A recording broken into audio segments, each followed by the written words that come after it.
The 2025 Detroit Tigers aren't just playing baseball, they're making a statement. Javi Baez hit a 3-run homer back in the 6th. And Baez cranks this deep to left. Way back there. Goodbye. As of mid-June, Detroit sits at 46-27, boasting the best record in MLB and a 7-game lead in the AL Central.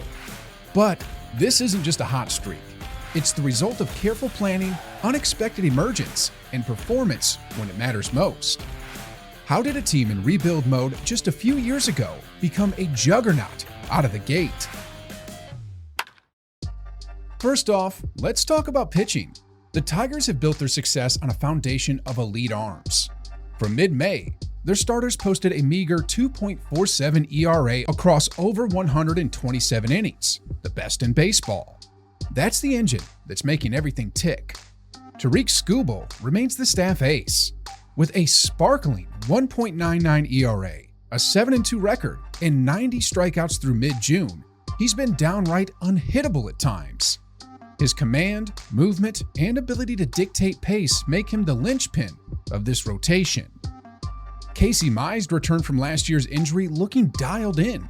Impressive outings, including a 1-hit, 6-strikeout performance in April, helped him establish a 2.95 ERA and a 6-2 record. Reese Olson has quietly delivered as well, compiling an ERA under 3 before landing on the IL with finger inflammation. And while rookie Jackson Jobe was off to a 4-1 start, unfortunately, his season ended early due to Tommy John surgery. Still, the Tigers had resilience in their back pocket. Veteran Jack Flaherty also stepped up. After securing his 1,000th strikeout in late May, he's provided steady leadership and performance under pressure. The bullpen hasn't lagged behind either. Will Vest has been outstanding, 1.8 ERA in 32 games. While the Tigers recently swapped out John Brebbia for Tyler Owens, hoping Owens' recent hot stretch in AAA can stabilize late innings. Despite this strength, one lingering issue does remain. The Tigers' relievers don't generate enough swing and miss.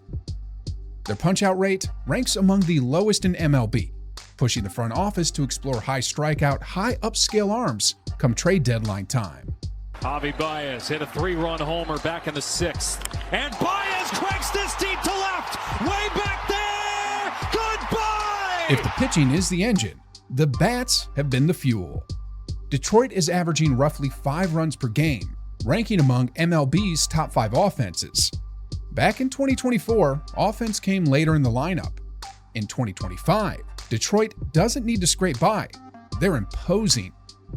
Spencer Torkelson recovered his 2023 form with surge in plate discipline, now hitting .351 OBP and .513 slugging with 13 homers. Gleyber Torres, signed in the offseason, has turned into a table setter, boasting an OBP around .380 thanks to his patient and mature approach. Then there's Riley Green, still just 24, but already historic. In May, he became the first player ever to hit 2 home runs in a single 9th inning. To the plate, he's had a good night. Green powers this ball, high in the air, right center field, Riley Green does it again! And added more power displays in June, nudging his RBI total over 200 before turning 25. At the top of the lineup, Javier Baez has shifted from shortstop to center field, a savvy move that showcases his athleticism and determination. While his bat has cooled a bit, his presence in the field and in the clubhouse keeps things humming. But Detroit's most surprising contributor? Dylan Dingler. Dylan Dingler was supposed to be a backup, depth if things went sideways. Instead, he's become a cornerstone.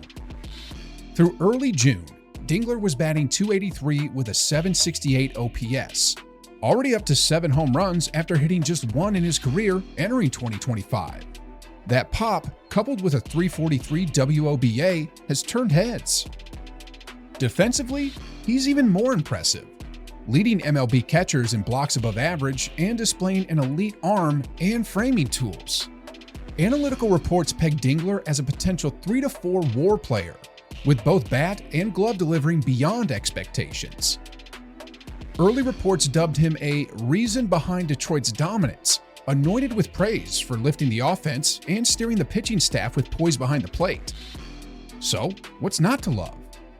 Well, his BABIP is a tad elevated, 379 to be exact, so sustainability is a question. But the hit quality shown by Fangraph scouts suggests it's more than luck. No great team rises by accident. GM Scott Harris rebuilt this organization by focusing on pitching depth and complementary offense. Free agent additions like Torres and Flaherty, plus boarded minor league arms, now pay dividends. On the field, AJ Hinch brings balance, deploying analytics without overthinking. He trusts his pitchers, places high-leverage matchups smartly, and lets veterans like Baez and Flaherty mentor rookies. Through mid-June, that balance transformed a promising season into a confident run. Of course, there's no championship in June. Job's Tommy John surgery has left a hole, but young arms like Tyler Owens, Matt Gage, and prospect Sawyer Gibson-Long are stepping up. And there's possibility of a trade for rotation help, perhaps an Andrew Heaney. The bullpen remains a concern. Despite solid ERA, their low strikeout rate could bite. Detroit is reportedly eyeing arms like Aroldis Chapman, Felix Bautista, Jake Bird, or Mason Miller, pitchers who can secure tight ninth innings. Veteran options like Eugenio Suarez may also surface if the Tigers look for more power, especially if shortstop offense stalls with Baez cooling off. They've had more than hot streaks. They've made statement-making moments. Skubal's efficient high strikeout complete game shutouts have reminded Detroit what playoff pitching can look like. Green's back-to-back homers late in games rewrote the record books. Dingler transformed from bench rider to superstar catcher. In the early season run, 26 wins in 40 games with nearly a plus 80 run differential made it clear this is Detroit's moment. As July approaches, Detroit has choices to make: chase bullpen firepower or stand pat. Can they add a late inning weapon? Will they chase rotation depth or save cash? Do they trust Dingler long term? Their farm system runs deep. Prospects like Max Clark, Kevin McGonigal, and Bryce Rayner loom on the horizon. But for now, Detroit's window is open. The narrative isn't, can they rebuild again, but can they capitalize? A shift from hope to opportunity. This 2025 season isn't a fluke. It's been a climb. Years of rebuilding, years of top draft picks, years of waiting. And now, it feels like Detroit is finally cashing in. This isn't a Cinderella story. It's a story about resilience, smart moves, development, and a fan base that never stops showing up. If you haven't been watching the Tigers, now's the time. Because this team, they're not just leading the league, they're building something real.